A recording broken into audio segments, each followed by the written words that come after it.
Hello दोस्तों, आज team में एक बार आपका फिर से स्वागत है। दोस्तों, आज की ये जो वीडियो है ये उन फार्मर्स के लिए ख़ास होने वाली है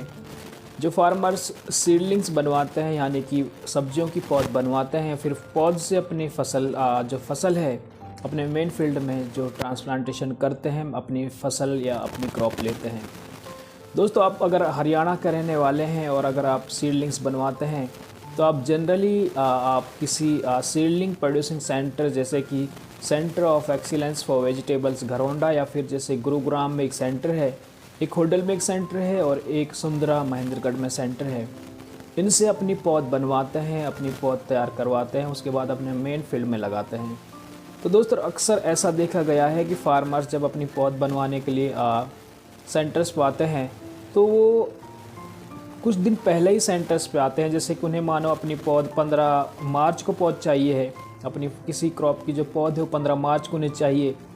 तो वो बुकिंग कराने लगभग 20 दिन पहले या 10 दिन पहले ही सेंटर्स पे आते हैं और फिर वहाँ अगर अपनी बुकिंग कराना चाहते हैं और फिर वो सोचते हैं कि उन्हें 15 मार्च को या फिर जो डेट वो चाहते हैं तब तक उन्हें पौध मिल जाएगी। दोस्तों, कोई भी पौधा अगर आप तैयार करवाना चाहते हैं तो कम से कम आप 1 महीने से ज़्यादा का टाइम लेके चले, और मैं तो आपको रिकमेंड करूँगा कि आप लगभग 45 दिन का गैप लेके चलें। जैसे कि अगर आपको 15 मार्च को पौधा चाहिए तो आप 1 फरवरी के आसपास वहाँ पर कांटेक्ट करें, या फिर इससे भी पहले हो सके तो कांटेक्ट करें, क्योंकि ऐसा नहीं हो सकता है कि आप अगर अपनी सीडलिंग्स बनवाना चाहते हैं तो आप एकदम से कोई डिसीजन लें और उसके बाद तुरंत ही आपको पौध चाहिए। क्योंकि दोस्तों, पौध बनने के लिए एक टाइम चाहिए, पूरा का पूरा पौधे को पूरी अपनी ग्रोथ करने के लिए एक टाइम चाहिए होता है। और फिर ऐसा नहीं होता कि आप आज बीज दे के आए हैं, कल आपका सीड लग जाएगा और आपकी पौध बन जाएगी। आप बीज लगने से और पौध बनने का जो आपका लगभग 25 से 30 दिन का टाइम होता है, ये तो टाइम लगेगा ही। इससे पहले कुछ टाइम वेटिंग होता है, यानी कि आपसे पहले भी कुछ फार्मर्स ने बुकिंग कराई होती है और वो उनके लिए टाइम होता है कि जब उनका टाइम आता है उनका सीड लगता है। अक्सर दोस्तों, लोग अपनी जान पहचान का या फिर आप कह सकते हैं कि अपने अप्रोच का या फिर इस तरह से दूसरों की मदद लेते हैं, और फिर जो कंसर्न पर्सन होता है वहाँ पर, किसी भी सेंटर्स की मैं बात कर रहा हूँ, उनसे जाकर वो थोड़ा सा इस अंदाज में या फिर आप कह सकते हैं कि अप्रोच लगाते हैं कि उनकी जो सीडलिंग्स है वो इस टाइम पे तैयार हो जाए। दोस्तों, हो सकता है उस टाइम आपसे कह दिया जाए कि आपकी पौध इस टाइम तक तैयार हो जाएगी, पर जब टाइम आता है तो पहले उन्हीं को प्रेफरेंस दी जाती है जिनका सीड पहले से बुक हुआ होता है, और ऐसा ही होना भी चाहिए। तो आप इस चीज़ को अपने दिमाग से बाहर निकाल दें। आप कोशिश करें कि आप टाइम से जाएँ,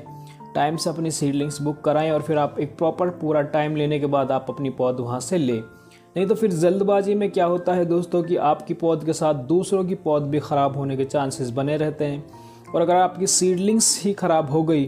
तो फिर इससे क्या होगा कि दोस्तों आपकी जो प्रोडक्शन है वो काफ़ी ज़्यादा इम्पैक्ट होता है। दूसरा, एक बात मैं और आपसे कहता चलूँ,